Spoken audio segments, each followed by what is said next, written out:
All right. Good morning, good afternoon, and welcome to today's Chief Learning Officer webinar, sponsored by University of Phoenix. I hope everyone's having a great start to their week and excited as I am for today's webcast, Innovations in Learning, How Leaders Can Leverage AI for Effective Training. My name is Steve, and as always, I'll be working in the background here to help answer any general or technical questions you may have. Before we get started, though, I would like to go over a few key reminders. First, all audio will be streamed through your speakers or headphones, so please adjust your volume there accordingly. If you have any questions or experience any technical issues throughout this webcast today, go ahead and click on the Q&A button at the bottom of your screen. If you have a technical question, the answer will appear here. Any content-related questions for our speaker today will be read at the end if time allows. Don't forget, you can chat with your fellow attendees by joining the live attendee chat. And finally, you will receive a link to the recording of this webinar, along with the certification codes for this webcast, in a follow-up email, so please allow at least 24 hours after the conclusion of the event before this information is sent.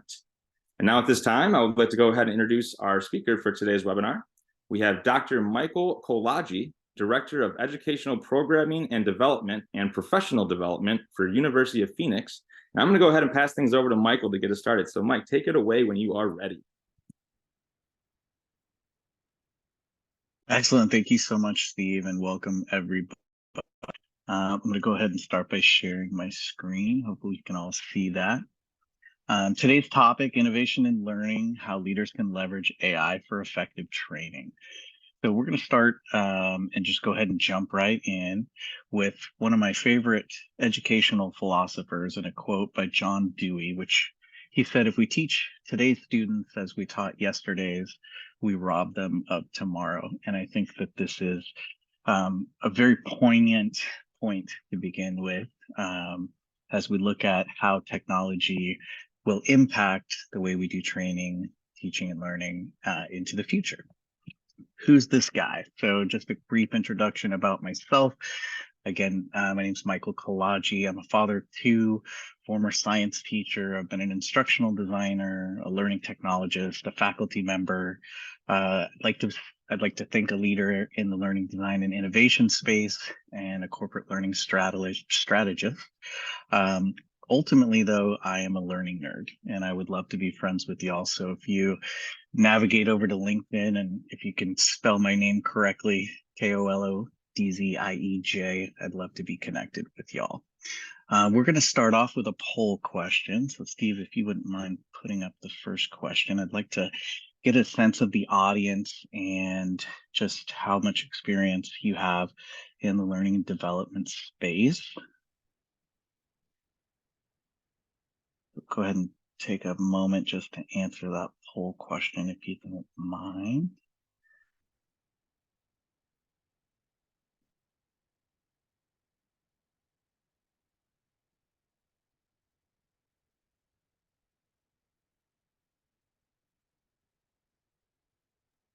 Few more seconds. 85% of the audience has beautiful. We'll and are we able to see those? I didn't even ask you that. Yeah.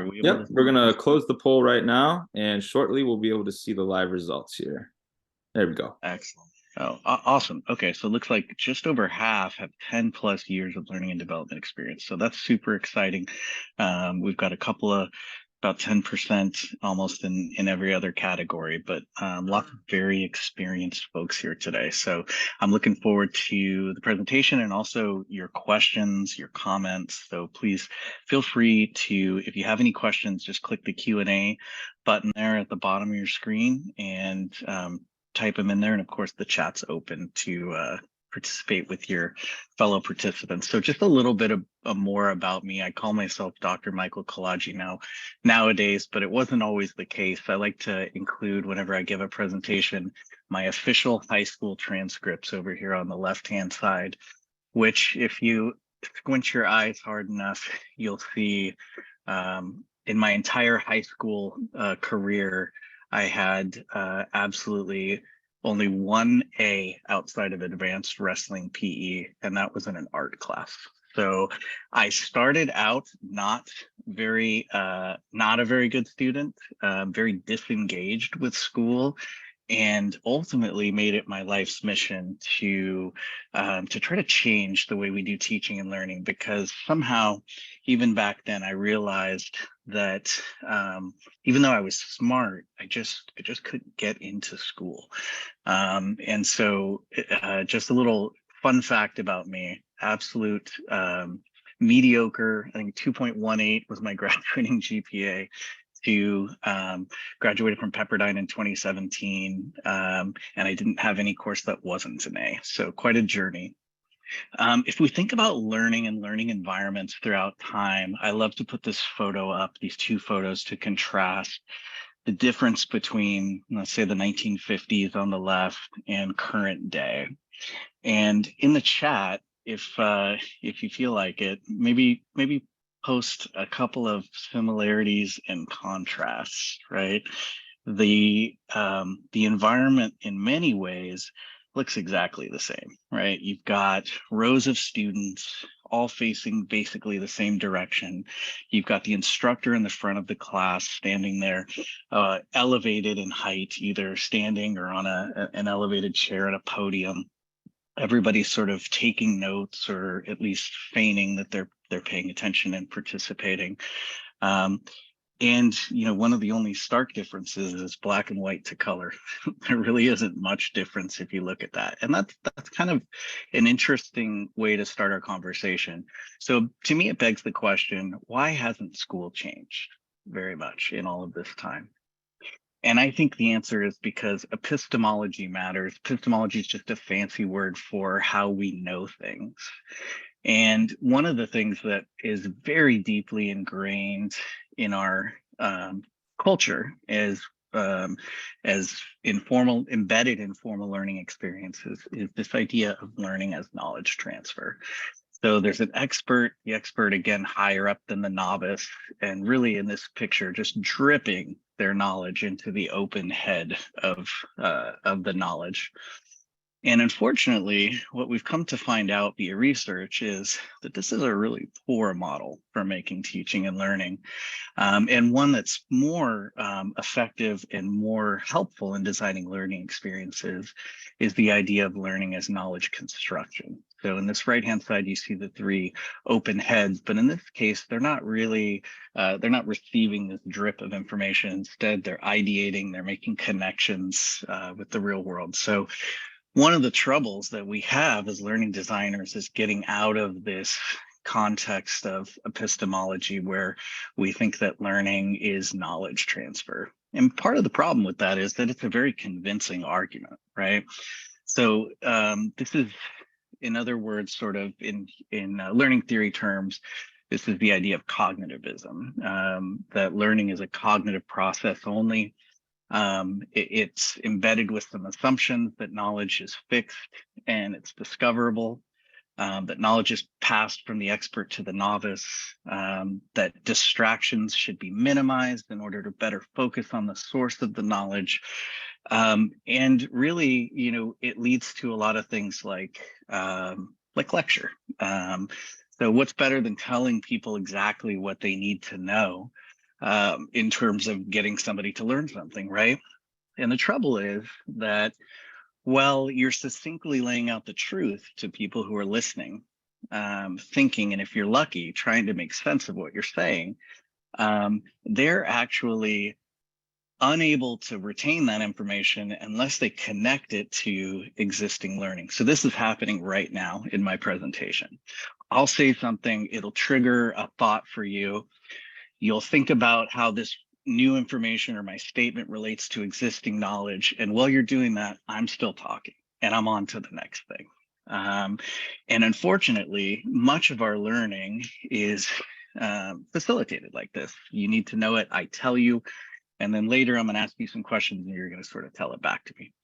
So the prime question is, why are we doing it this way then, right? One of the main troubles that we have with this type of learning is some research that came out in, I think it was the 1950s, Ebbinghaus, the forgetting curve. If you look at this graph, you'll see, let's say today's webinar is you're at 100%. At the time I'm telling you this, you remember everything I've told you.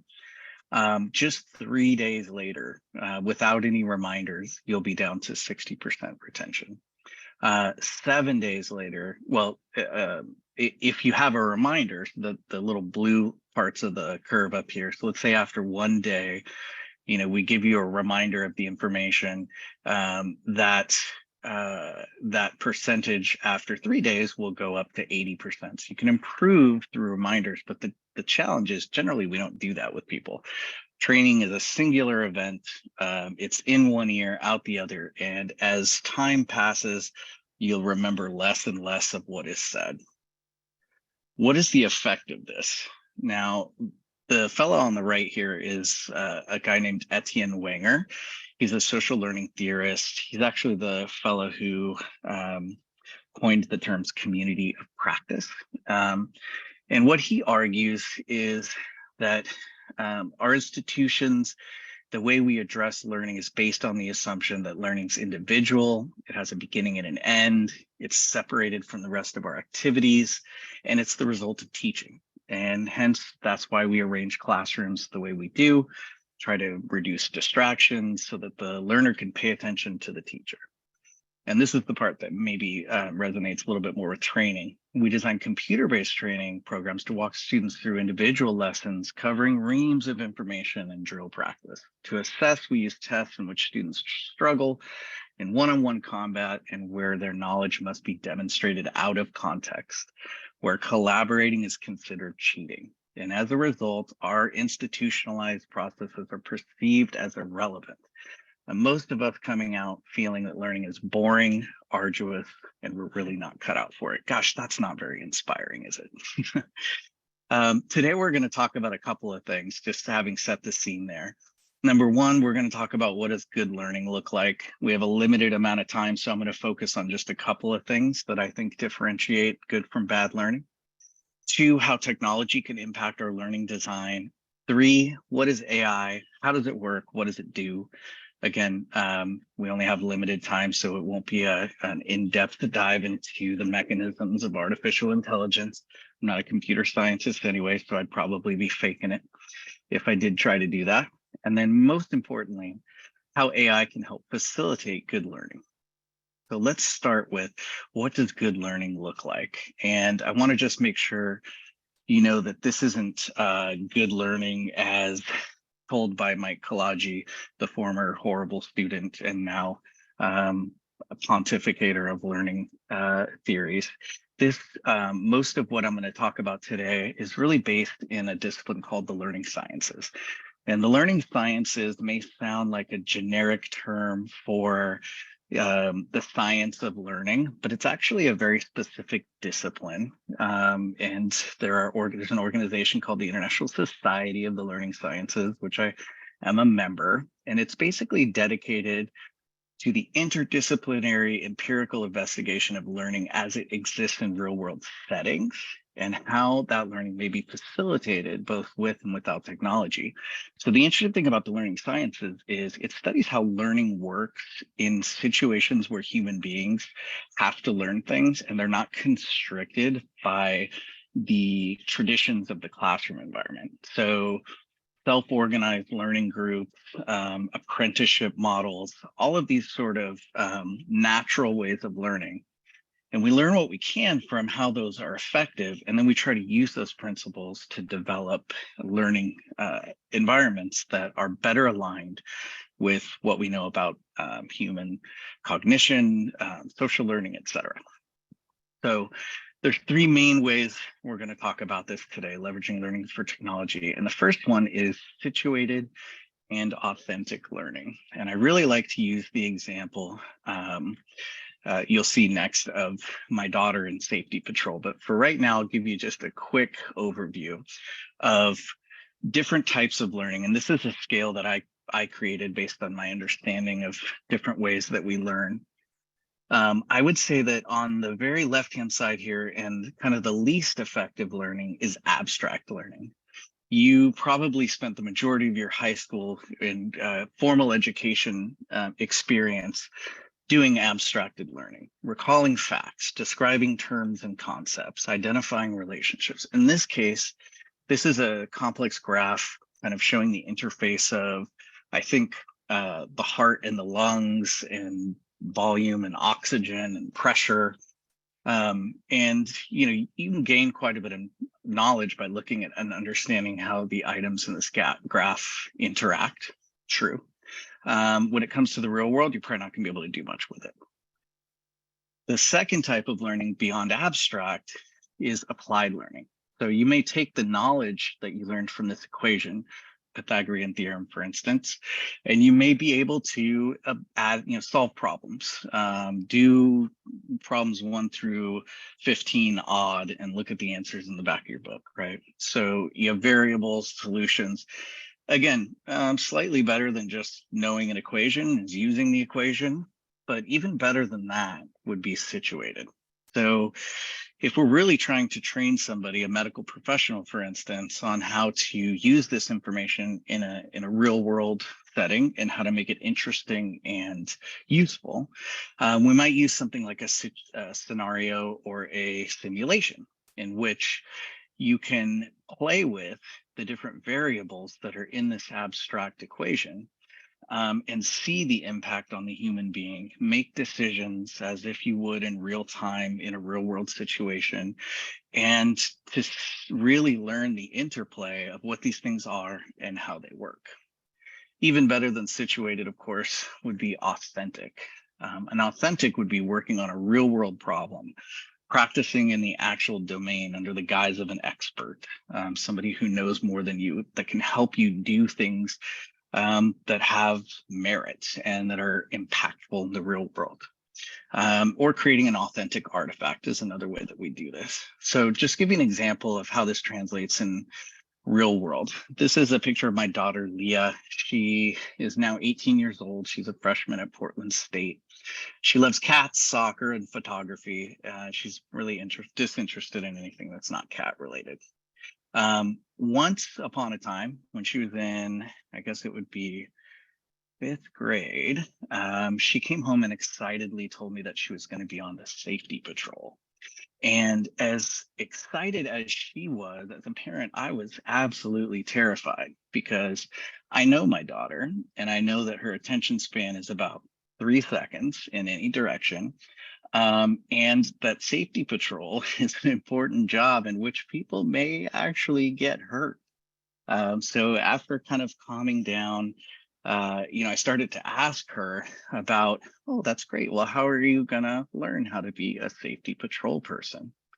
And as you might expect, even though there might be operations manuals about safety patrol, when push comes to shove, and when the school really needed the student to be able to do something of value, they didn't just give them a 30-page manual and then a multiple choice test.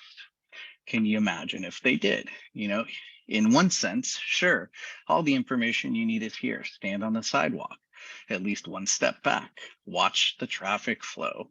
At red lights, signal students not to enter the intersection. It's all there, right? But when you get out into the real world and you're actually conducting and facilitating traffic, what is the probability that something is going to happen that is not in the manual?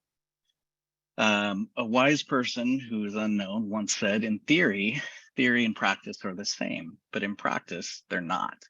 So what happens when Johnny and Jimmy decide to, run on the yellow light and are halfway through the intersection when it turns red? What happens when, Sally's dad decides to T-bone the school bus because he's being impatient and wants to get through the intersection? Reality is so complex that we know that there is just no way to prepare for it except for to do the actual thing. And so how in the world would you prepare a learner to be able to act in the real world like this? And the answer was, skipping back to my previous conversation with my daughter, it's a very structured process. So she was to be a crossing guard in 5th grade. So in 4th grade, she went to, at the end of the year, to observe the crossing guards that had been working all year long. And at first, she just looked at what they were doing. After that, she looked at what they were doing, but they invited her to tell them when she thought it was the right time to blow the whistle, put the sign down, whatever the action might have been. And on the spot, she got feedback. Oh, that's right. Good job. Yes, right now is the time to blow the whistle. Or no, we can't blow the whistle right now because if we do, then this thing will happen that you will not not be able to. It will not be a successful decision in your part. And so it continues to go where finally the sign is handed over to my daughter, and she's doing the actual motions with the guidance of the person who's more experienced. And then finally, the following year, she comes in and she's got just enough information under, again, the guise of the guiding of an adult to get that done.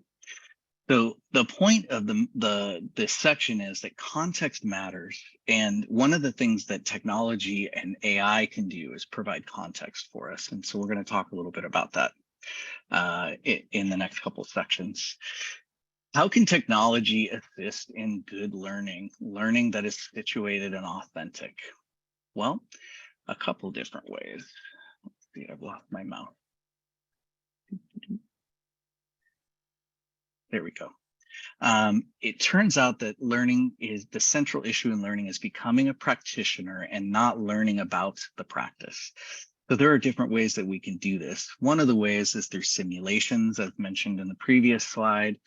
A little bit further out into the future, it's not quite there yet. There are companies that are doing this. It's expensive. It's hard to make original content that is good for AR, MR, and VR learning. However, I fully expect this to be a part of our normal learning processes in the next decade. There are opportunities to have medical professionals, and this is one of the areas in which this is already happening. Medical professionals are, learning to do medical procedures. Treat your virtual patient. And we can offer all of this for 1/30th the cost of mannequin-based simulation. Training, development. Treat your. I'm going to skip on to the next one. I had an opportunity to work with a company called Tailspin VR and participate and learn about the space shuttle, or the space station. Got to float around the space station. I mean, it's just incredible what you can do with simulations and virtual reality. Interestingly, the Navy and the military are one of the leading organizations that use simulations and VR because it come to find out, crashing an aircraft carrier or a $30 million, $100 million jet is cost prohibitive and dangerous.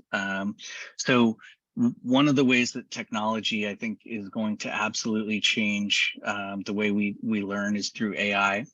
Is through VR rather. And I think AI, I'm conflating my letters. So it's through VR, and I think AI is going to be a big part of that. When I was at a previous employer, we had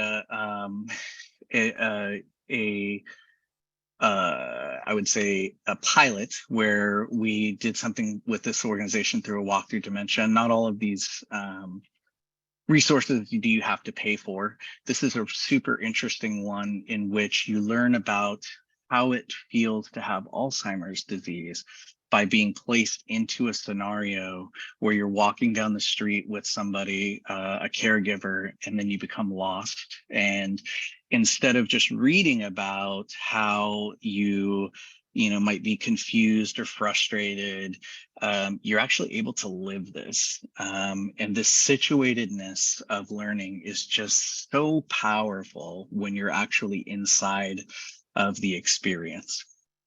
I'll skip past the demo there. We'll talk a little bit about games quickly before we switch to the pure AI. I think games are another way in which learning is going to evolve to be more meaningful and interesting to folks. Seymour Papert, probably my favorite learning theorist and the founder of something called constructionism, once said that every maker of video games knows something that the maker of curriculum don't seem to understand. You'll never see a video game being advertised as easy. kids do not like school will tell you it's not because it's too hard, it's because it's boring. And it's boring mostly because we're talking to people, we're telling them information rather than allowing them to experience it and to do it, even if it's in a playful context. I introduced you to my daughter, so I'll introduce you to my son, Jacob. He's 21. He's interested in anything with a screen, games, and money. Currently, he works for a coin auction house, and this is a picture of him doing a little video. Very much disinterested in school, probably plays an unhealthy amount of video games each day. But let's talk about video games and gaming as a way that we can help people to learn. I'm going to age myself here by showing you one of the first games I ever played on my Atari system, a little game called Pole Position. And interestingly, I'm 47 now. This was probably, 40 years ago that I was playing Atari. I only recently discovered that Pole Position has an owner's manual. And why is that? Well, because in fact, the way we learn video games is often not by reading the owner's manual, it's by playing the actual game, right?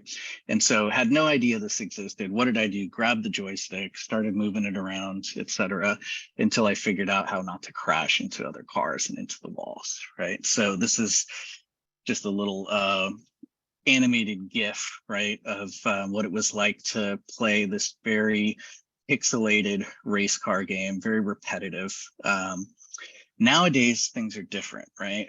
This is a couple of years ago, but here's a game called Forza. I think this is Forza version 5. And what you'll notice in this game is that instead of an owner's manual, again, or a gaming manual, what there are these little arrows on the ground, and these arrows represent the ideal pathway of the driver into a corner. And when the arrows are blue, that means your speed is fine. When they're yellow, that means you might want to tap the brakes. And when they're red, that means you're about to go off the screen, right? So what a better way to teach somebody how to do something. Can you imagine if it was just as you enter the turn, ensure that your speed was correct. If your speed is too great, begin to slow. No kidding, right? We all know this, but to be able to see it in the context of doing it is so powerful. And we need to figure out how to create experiences like this for our learners. Went the wrong way. So another interesting way that this happens is through Twitch. Anybody ever heard of Twitch?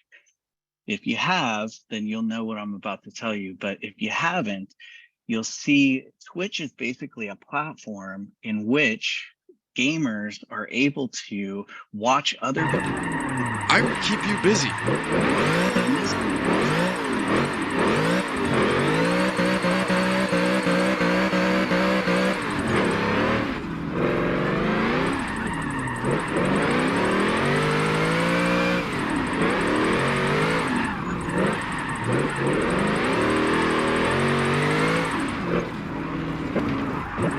Of the tires, and in doing so you're able to gain much more situated and contextual knowledge about how to navigate these very complex environments from an expert, which is super cool. There's more than just, of course, Twitch and the in-game learning. There are, discussion forums, there's YouTube channels, there's all these different ways in which people have developed, again, learning sciences, non-classroom, right?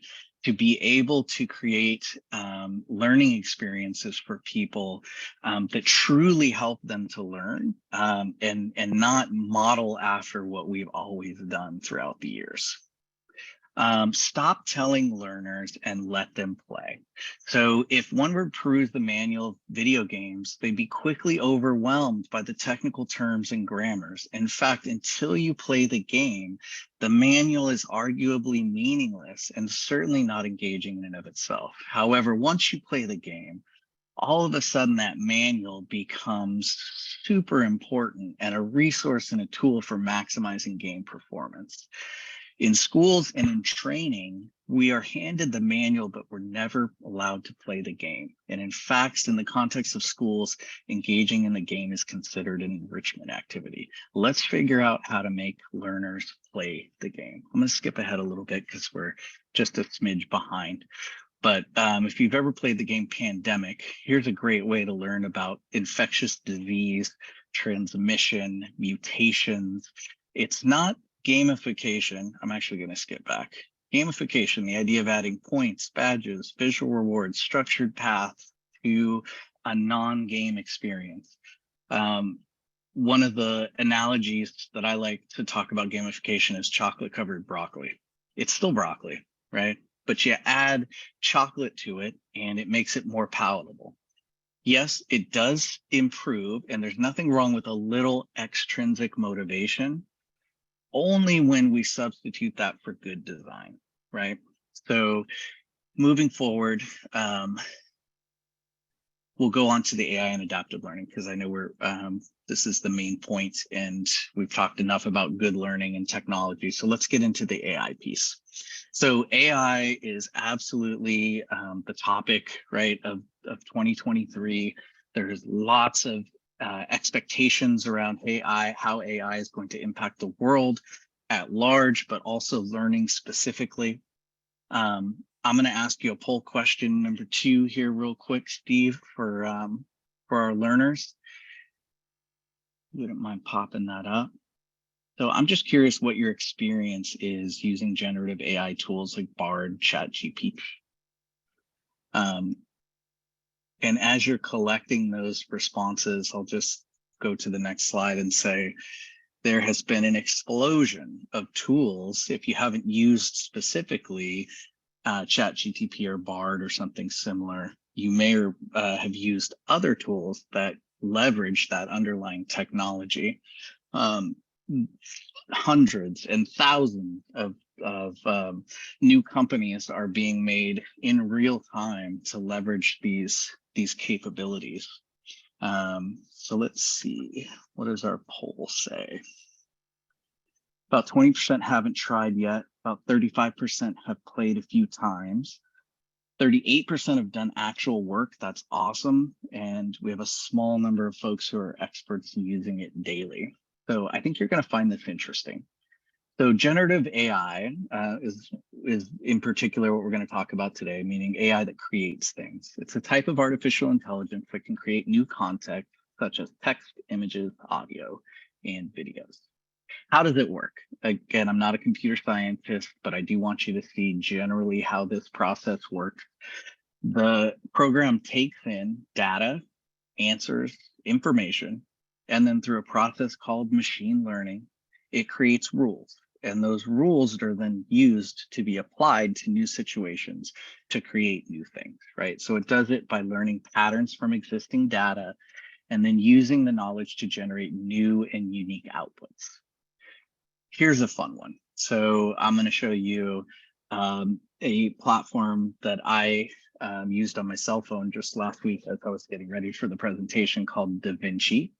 And what DaVinci does is it creates a set of rules for making images, new images based on image input.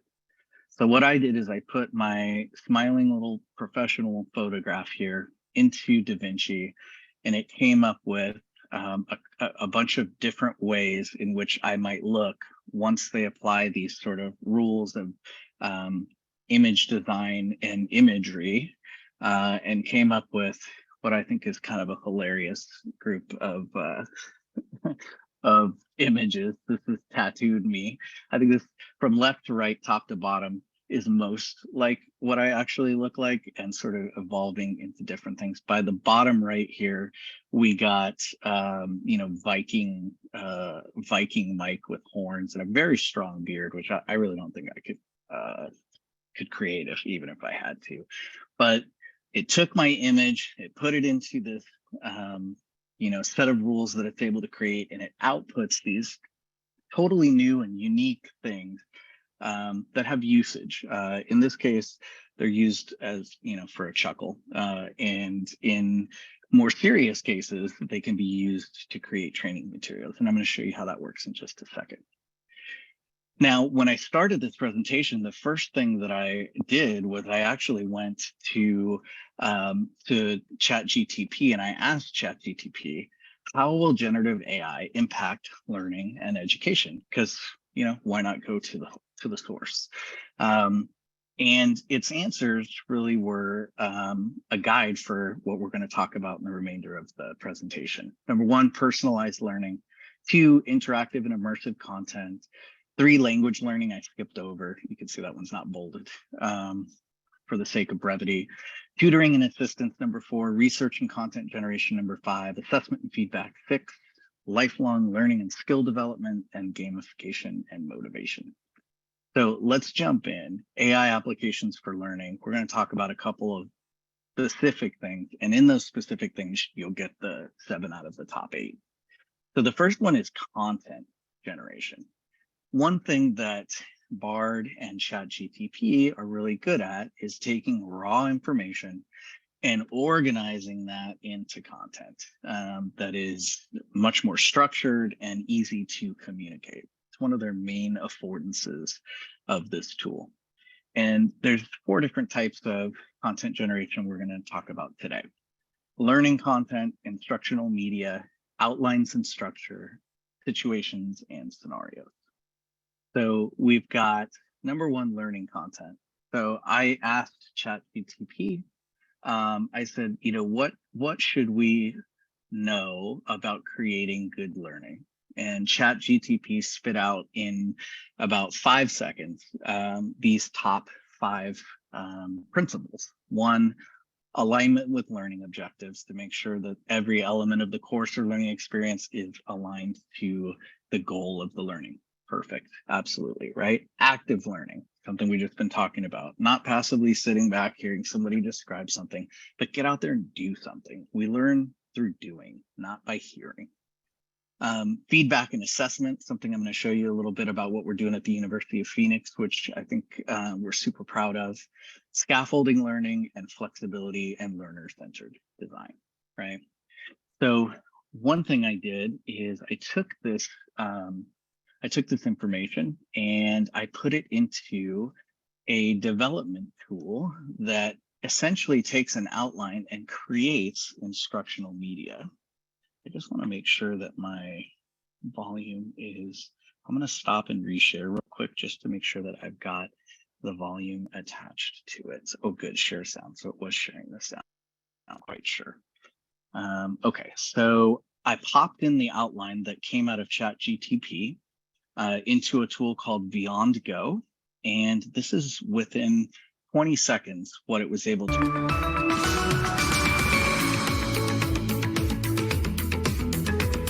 Welcome. Today, we'll discuss 5 essential elements of effective learning design. Each element contributes to the learner's success. First, let's align every element of the course with its objectives. This ensures that all materials, activities, and assessments are relevant to the learner's goals. I'm going to pause right there. But do you remember when, in order to make an animated video, you had to spend hours and hours, perhaps weeks, or thousands or tens of thousands of dollars? This simple tool, Beyond Go, which includes an AI component, will consume your information and create a video in under 30 seconds. Wow. Right? What are the implications for development of training materials with this one tool alone?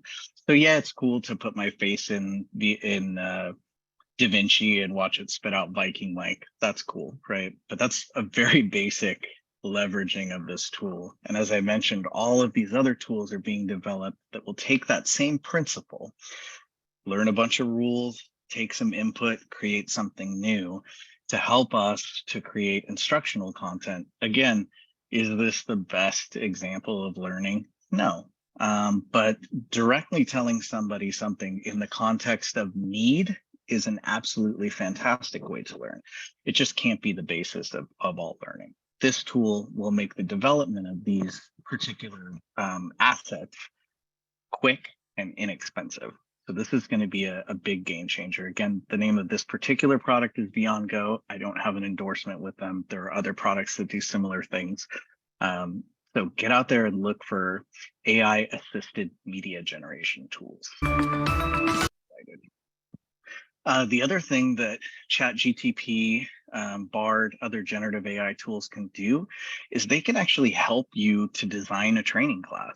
So I asked them, I put it as a prompt into ChatGTP in this case, please design a 10-lesson course on good learning design for corporate training. Include the course description, summative assessment, and lesson descriptions. And again, instantly, in under a minute, spat out this particular output: Mastering Good Learning Design for Corporate Training. This course equips corporate trainers and instructional designers with the essential principles and practices to create effective and engaging learning experiences for employees.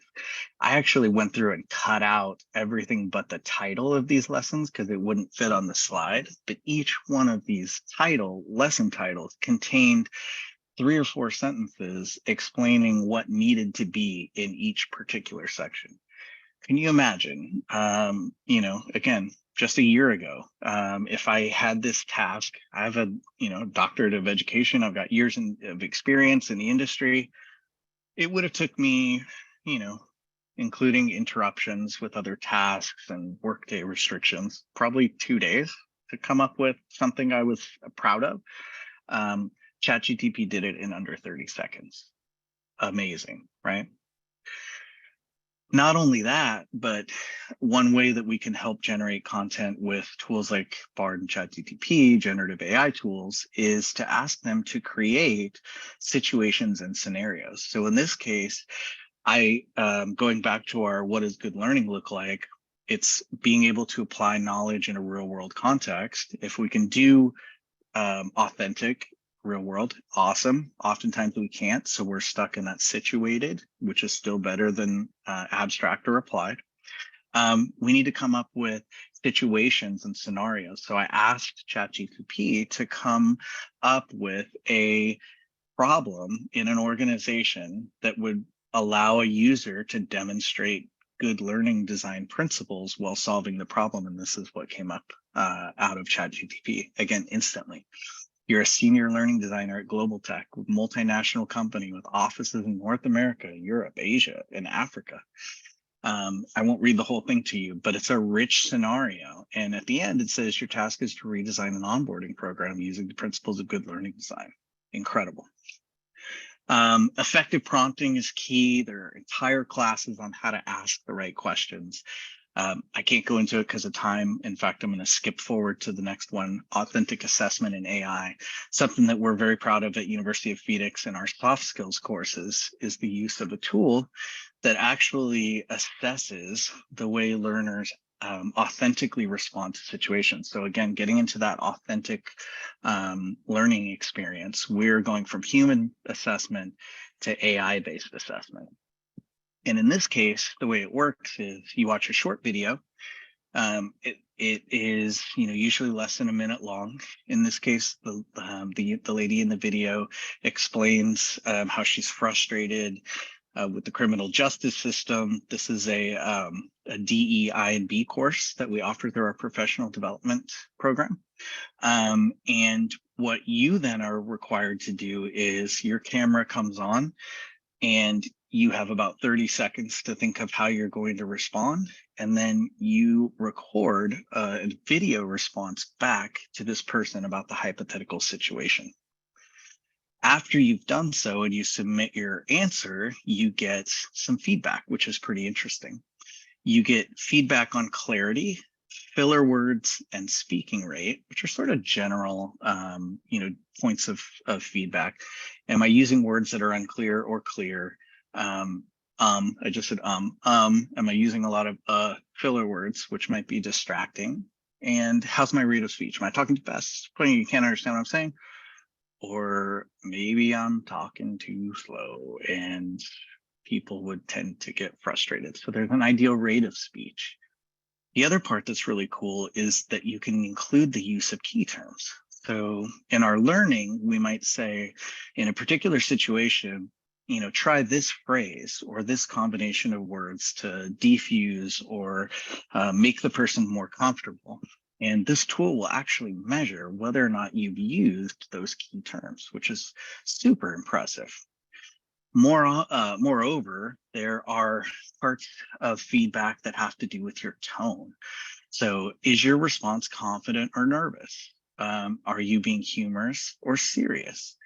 Is it a formal response or a casual response? And how persuasive are you being versus informative? Automatically, the AI underneath this tool provides this assessment feedback, which, at one point in time would have required a human expert. Possibly most impressive is the tips and feedback that you get after your response. So in this case, I got a badge here saying, the speaker acknowledges and appreciates the person named Gina for sharing her thoughts and feelings, which shows empathy and respect towards others. Because I had said, I appreciate you sharing, your feelings about this, would be a filler word, and your thoughts, bringing awareness to the issue within the group.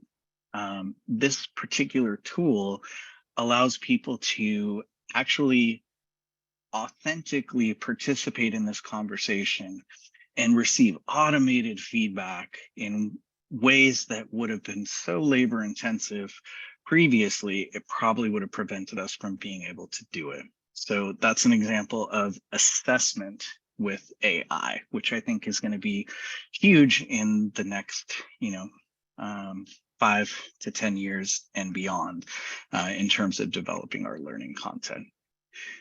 The other way we talked about was tutoring. And one of the best examples, I think, of AI-based tutoring right now is being put out by the Khan Academy. There's a little platform called Khanmigo.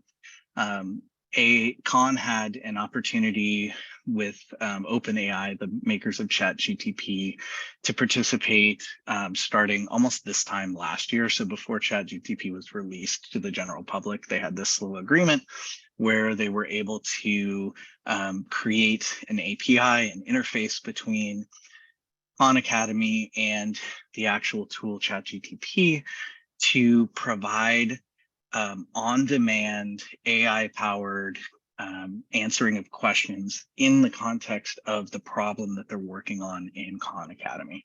So many tools are going to begin to incorporate this. Keep your eye out as you're evaluating and investigating new tools for AI-generated tutoring and chat support. Khanmigo being one of the sort of preliminary leaders in the space.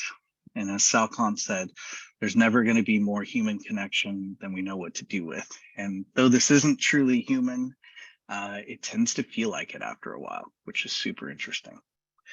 Let's do poll question number 3.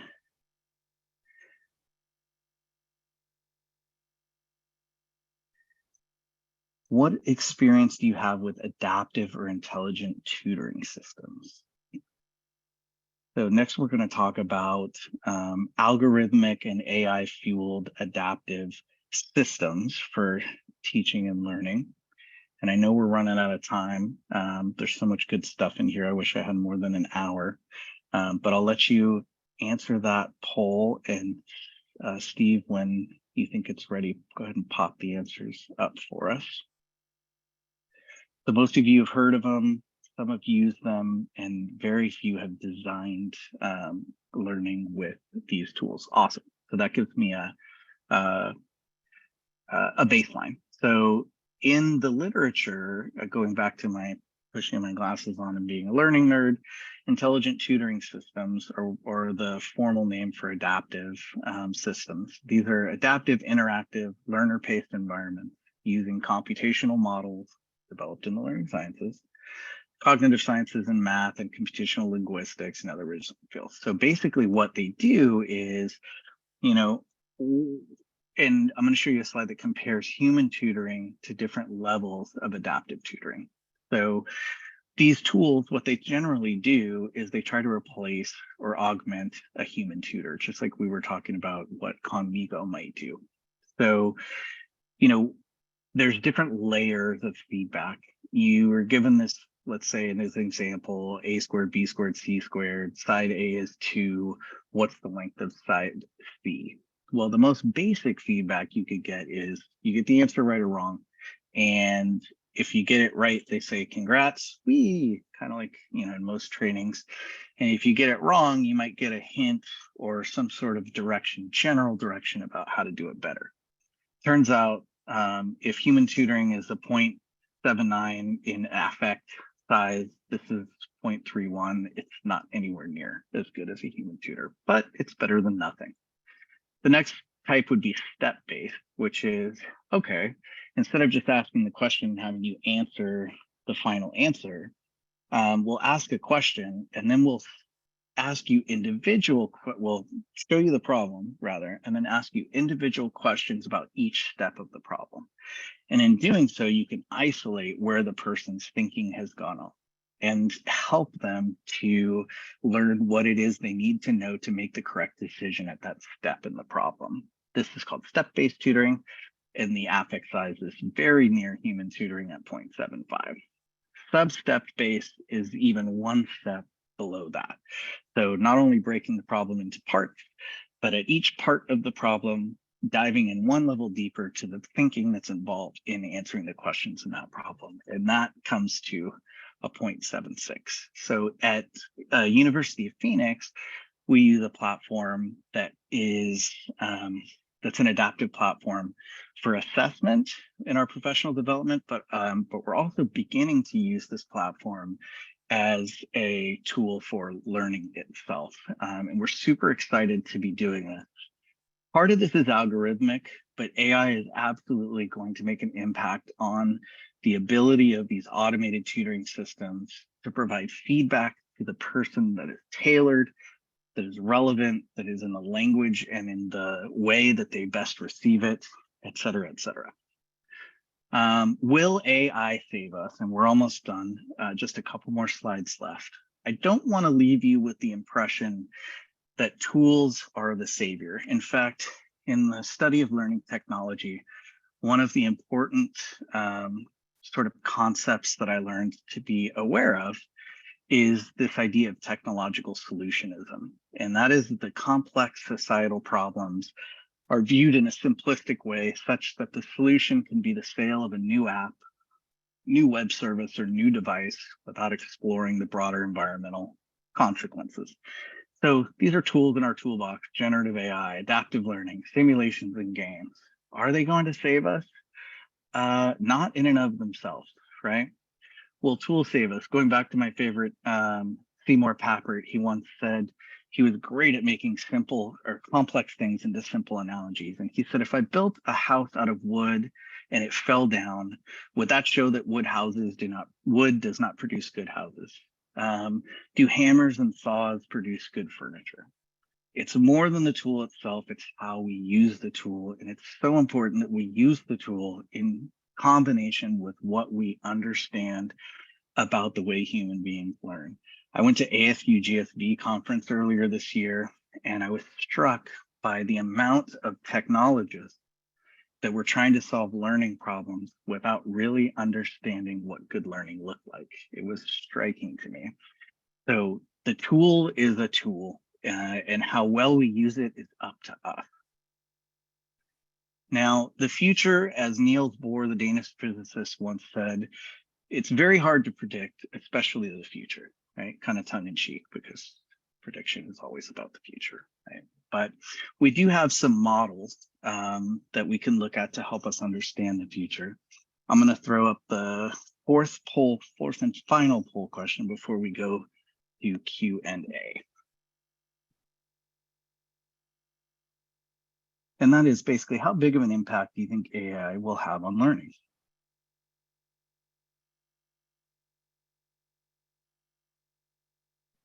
Give you a little bit of time to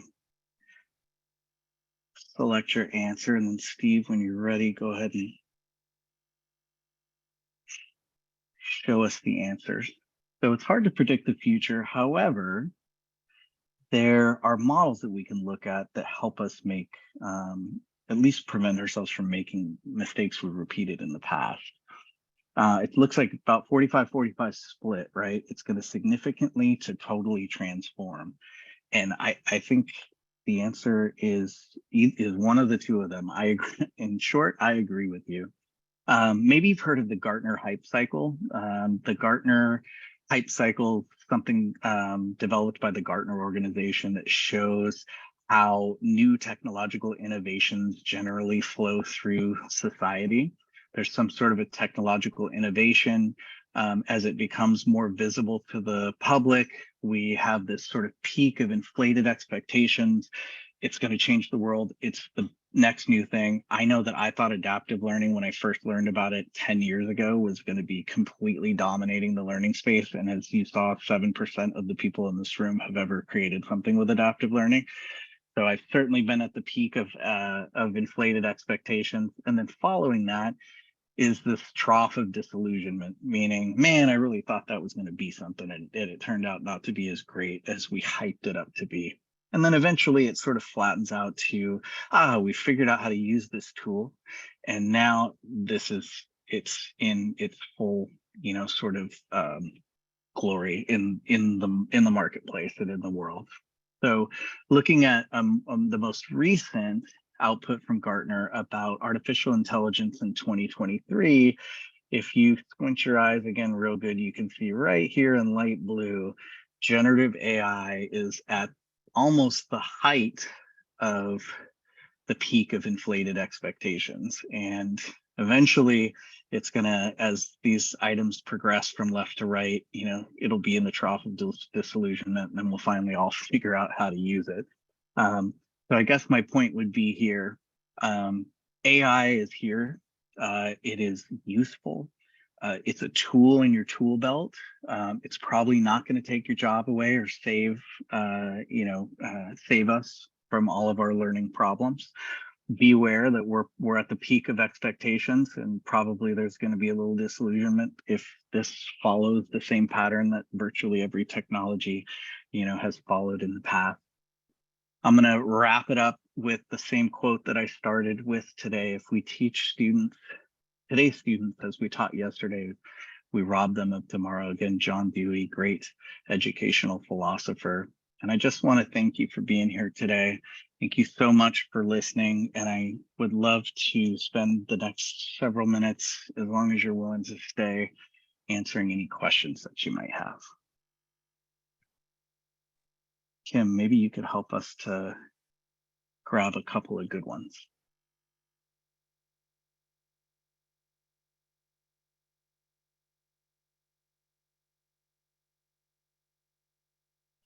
Hey, Michael, this is Steve here. If Kim, while she's still looking for them, we did have one come in here from Yuri. This one says, what is your view of the implications of AI for action learning? Yeah, so action learning, assuming we mean active learning, people doing things in action, I think that probably it's going to make a big impact, because one of the challenges of creating learning that really allows learners to take action and do is the time consumption and the cost of creating those experiences, which I think AI is going to lessen. I can't wait to see what AI does in the VR space, and having the ability to say, similar to what we did with the Beyond Go video, to say, create an experience in which learners are able to practice XYZ, and for that to actually be generated instantly instead of 6 months and $100,000 of expense. Awesome. Thanks. We have a couple more here. We have time for a couple more. This next one from PT says, how do you do updates to an AI generated learning event? Reusability or redo?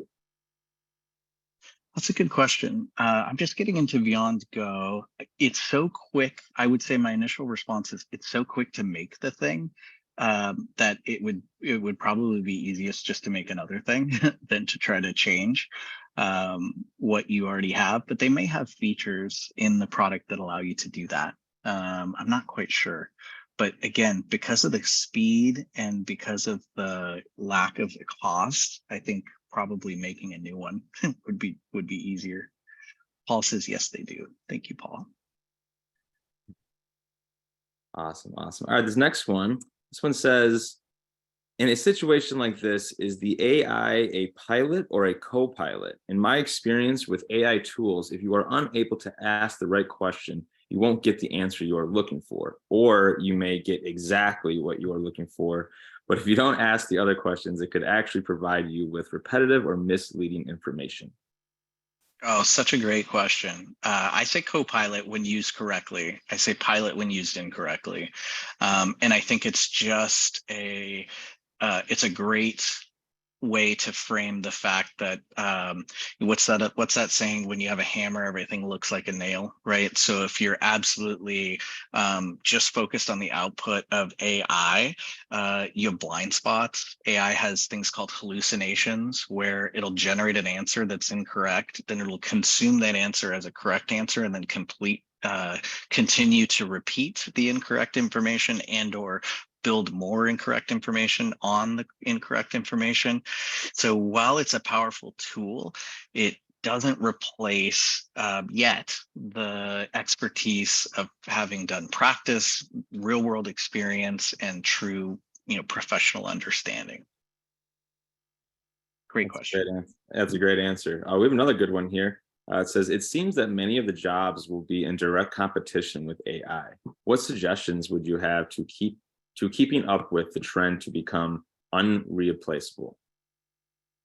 I would say use those tools, become an early adopter, demonstrate your value by not only being able to do what you've always done, but be able to do the things that you couldn't have done without this new tool. Be a leader in the conversation in your organization. Quick plug, we have a new course called AI in the Workplace coming out. I think it's September 15th in our professional development offerings that helps you to get started with how AI works and how you're able to use that to solve real world problems. Find a course, even if it's not our course, to help you to understand how the tool works and become an expert. It's kind of like the calculator, right? So once upon a time, the calculator was invented and people thought, man, I'm a mathematician. I can do all these long division problems and in complex calculus on pen and paper.